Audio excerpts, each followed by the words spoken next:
She showed up to his party in a dress worth more than his entire empire, and the man who invited her as a joke couldn't remember how to breathe. Kang Chi had laughed when he slid that gold-embossed invitation under the supply closet door. His lieutenants had laughed too. The cleaning lady? One wheezed, nearly choking on his whiskey. "Boss, you're terrible." He was. He knew it. Bella James had found the envelope wedged between her mop bucket and a bottle of bleach on a Tuesday. No name on the outside, just a gold seal and an address she recognized. The Obsidian Tower. Penthouse, Saturday, 8 p.m. She'd almost thrown it away. Almost. Instead, she'd tucked it into her uniform pocket, finished mopping the marble floors of Seoul's most dangerous man without even knowing it, and gone home to her tiny apartment where she'd set it on the kitchen table and stared at it over a bowl of instant noodles. Who sends a cleaner a party invitation? She didn't know it was a joke. That was the problem.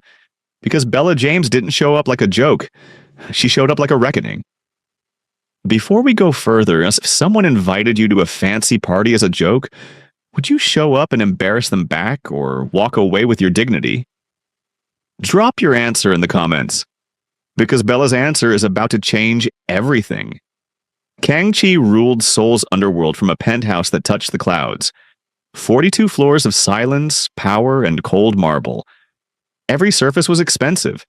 Every person around him was expendable. He was not a cruel man by nature. He was worse. He was bored. Boss? The Obsidian Anniversary Party? Final guest list? His right-hand man Jin slid a tablet across the desk without making eye contact. Smart man.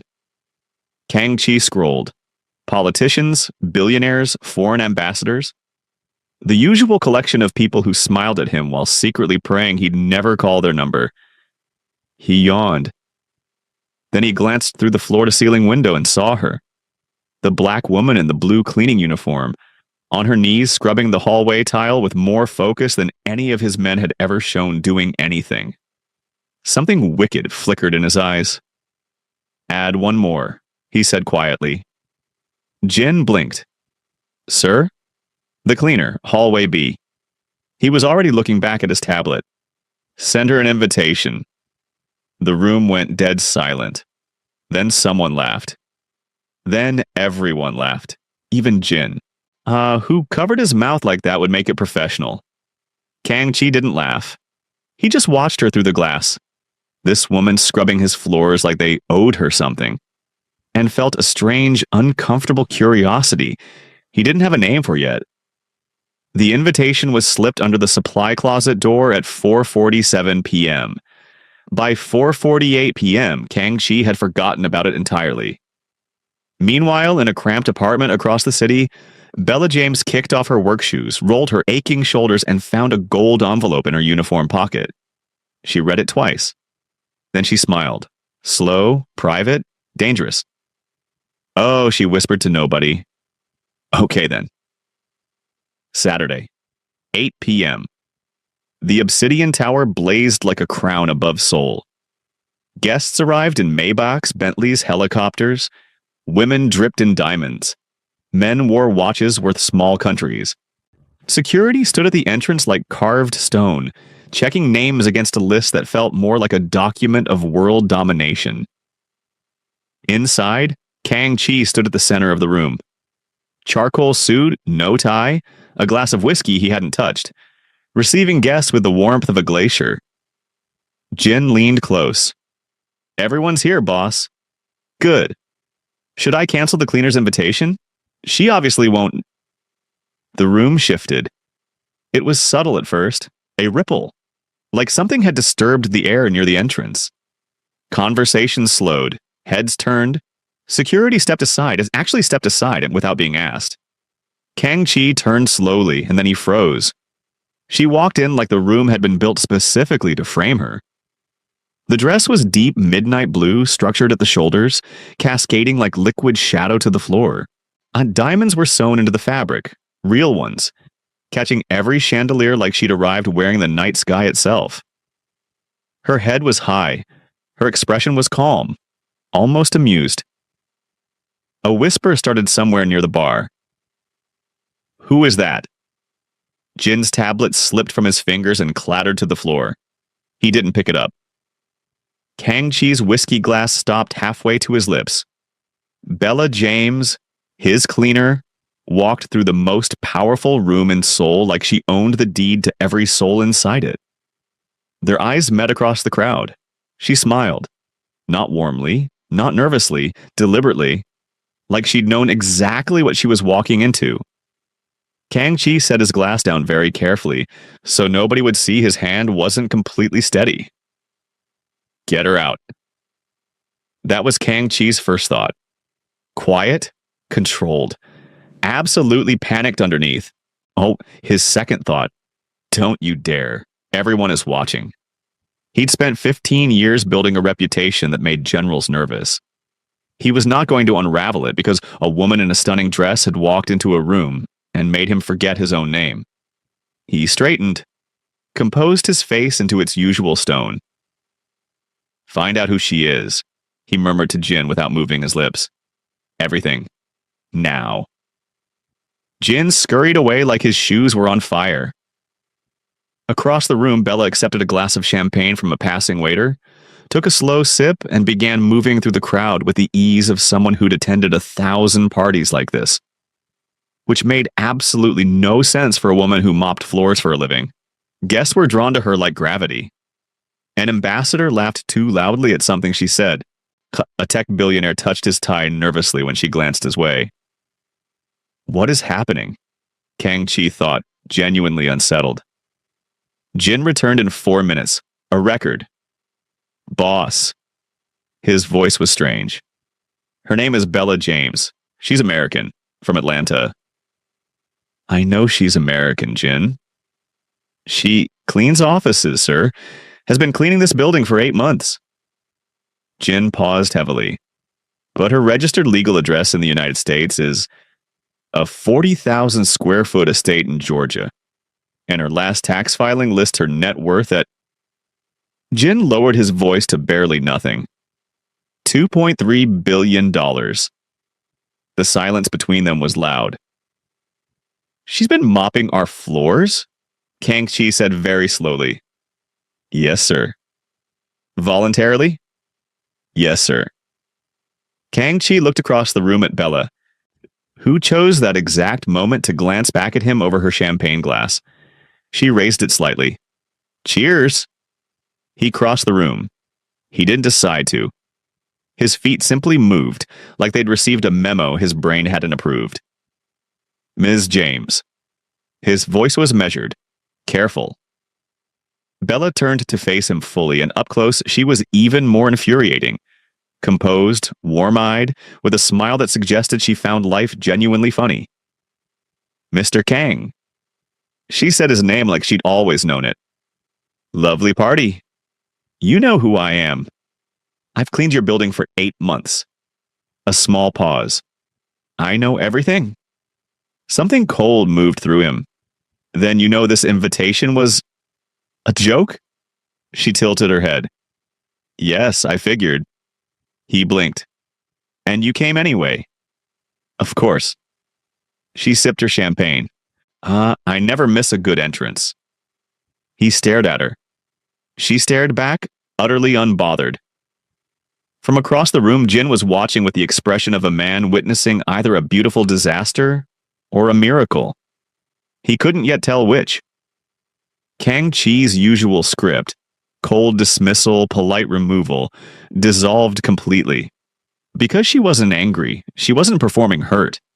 She'd walked into his joke wearing $2 billion and treated him like he was the entertainment. Why do you clean? He asked. It came out less controlled than he intended.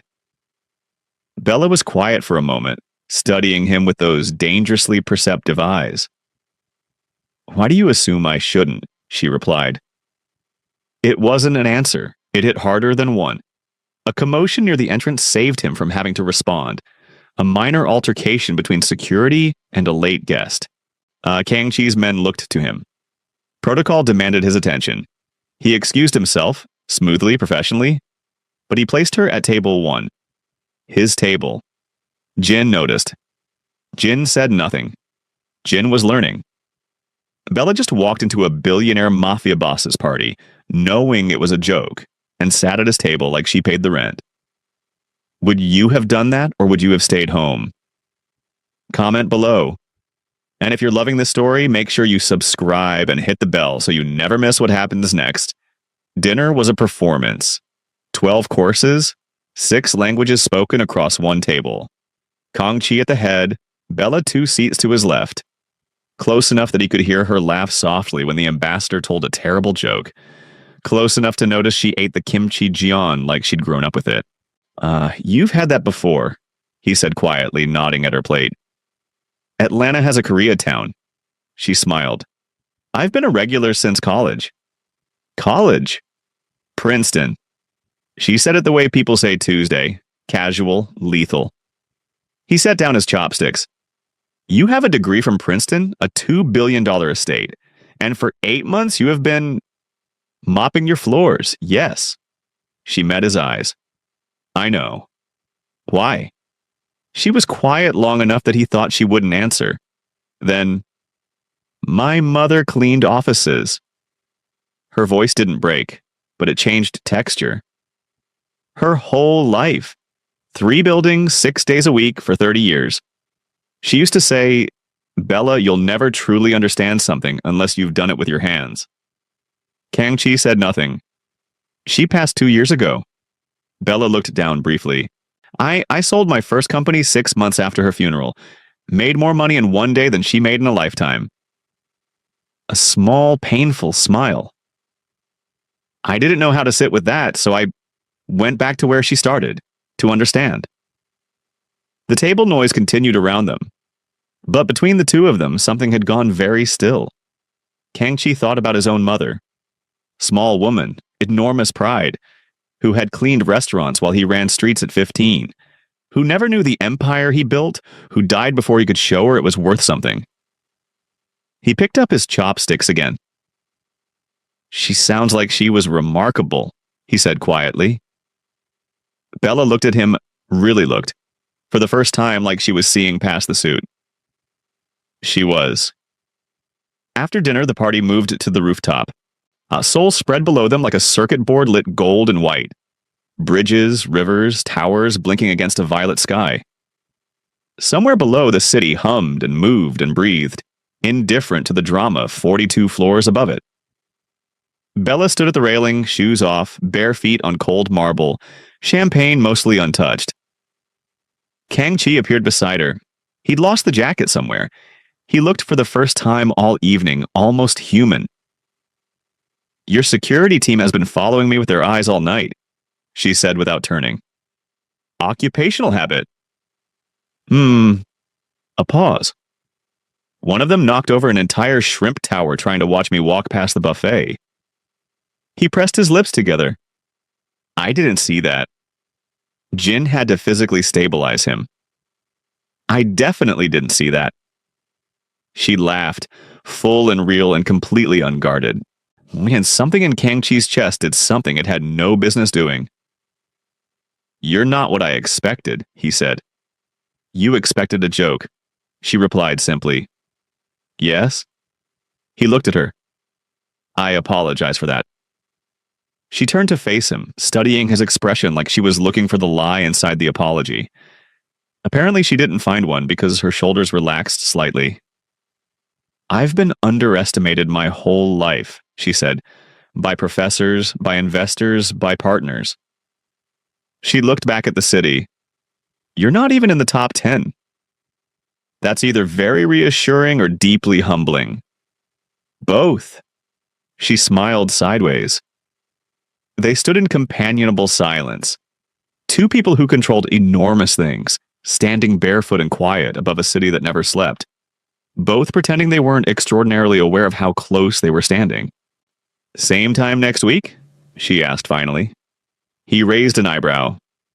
I still have the West Corridor to finish, she said, perfectly straight-faced. He laughed, sudden and genuine, surprising even himself. Jin, watching from across the rooftop, nearly dropped his phone. Boss laughed. Boss laughed. He screenshot nothing because there was nothing to screenshot, but he wanted to. It was Jin who broke it, not with malice and with panic. He appeared at Kang Chi's shoulder at 11 p.m., face tight. Boss, we have a problem. The SCO family intercepted our shipment communication. They know about the Busan deal. The warmth drained from Kang Chi's face instantly. Business. Real business. The kind with consequences. Get the car, he said quietly. He turned to Bella, and for one brief, unguarded second, she saw the shift. The man who'd laughed on the rooftop was simply gone, replaced by something older and harder. You have to go, she said, not a question. This world... He stopped, chose different words. You shouldn't be in this world. Bella's expression cooled. Excuse me? It's not personal. You invited me into it. Her voice was quiet and precise as a scalpel. As a joke. And now that you've realized I'm not a joke, you're asking me to leave? I'm asking you to be safe. I didn't ask for your protection, Kang Chi. No, he said tightly, but I'm offering it anyway.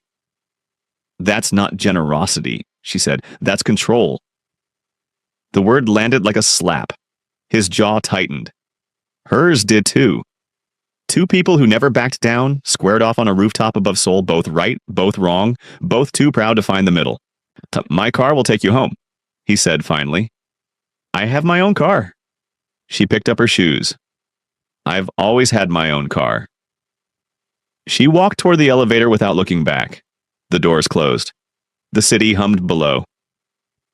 Kang Chi stood at the railing where she'd stood barefoot 20 minutes ago and stared at the skyline like it owed him an answer. Jin appeared beside him. Don't, Kang Chi said. Jin closed his mouth. 3 days. Kang Chi handled the CO situation in 3 days. Quietly, efficiently, finally. It was the kind of problem that used to consume him fully, every hour occupied, every thought tactical. This time his mind kept drifting, to bare feet on cold marble, to a laugh that surprised him, to that's not generosity, that's control, delivered without shouting, without drama, which somehow made it worse. So he'd handled enemies who threatened his life with less disruption to his sleep. On the fourth morning, Jin placed a folder on his desk. She resigned, Jin said carefully, from the cleaning contract, effective yesterday. Kang Chi stared at the folder. Also, Jin continued, in the tone of a man choosing his words like they were landmines, she's apparently been offered a keynote at the Seoul Economic Forum next month. The announcement went up this morning. A pause. She's listed as Bella James, founder of 3 companies, Forbes Africa list, philanthropist. Another pause. And the dress, sir. I looked it up. Haute couture, custom. Valued at... I know what it's valued at. Silence. Kang Chi stood and walked to the window. Same view as always, the city, the river, the endless grind of a world that didn't stop for anyone's feelings. She came to his party knowing it was a joke. She sat at his table like she belonged. She told him about her mother. She laughed on a rooftop, and he sent her home. Jin. Sir. Find out where she's staying. Jin's face broke into the widest smile his professional dignity had ever permitted. Already know, sir. Of course you do. Kang Chi picked up his jacket. And Jin? He paused at the door. Tell no one, especially not the men who knocked over the shrimp tower. The incident has been officially unrecorded, sir. Do you think Bella should forgive him or make him work for it? Drop your verdict in the comments. And if this story moved you, subscribe and hit that notification bell. Because we drop emotional stories like this every week, and you do not want to miss the next one. The Seoul Economic Forum lobby was vast, all glass-ceilinged, buzzing with the energy of 1,000 important people trying to look like they weren't nervous. Bella stood near the window in a crisp ivory blazer, reviewing her notes on a tablet, when she heard the room shift. That same subtle ripple she now recognized. She didn't look up. You resigned, said a voice behind her. I finished what I came to do, she replied, still reading her tablet. Kang-chi stepped beside her. No entourage, no Jin. Just him. And for a man who never went anywhere unguarded, that said everything. I sent you home, he said. You did. I was wrong. She looked up from the tablet then, slowly, measuring. Bella. Her name and his voice had a different weight than it did 3 days ago, like he'd practiced it privately and hadn't meant to let that show. I've spent 15 years building walls and calling it strength. And you walked through every single one of them in about 4 hours. He paused. That terrified me. She studied him. You should have said that on the rooftop, she said. I know. Instead of doing the whole, she gestured vaguely. I must protect the delicate woman performance. You're right, it was insufferable. Profoundly. A beat. I'm speaking in 40 minutes, she said. I know, I have a front row seat. Her eyes narrowed slightly. You bought a ticket to the Economic Forum? Jin bought it. He paused with what appeared to be dignity. Attended. The smile came slow, but it came. Real and warm and entirely unguarded. There's a dinner after, she said. For speakers and guests. I'm aware. It's not a joke invitation this time. No, he said quietly. It's not. She held out her hand, not to shake, but open. An offer. He took it. Below the glass ceiling, Seoul moved in its eternal rush, indifferent, humming, alive. But for a moment, in a lobby full of important people, two extraordinary ones stood still. The cleaner and the king. And neither of them was a joke.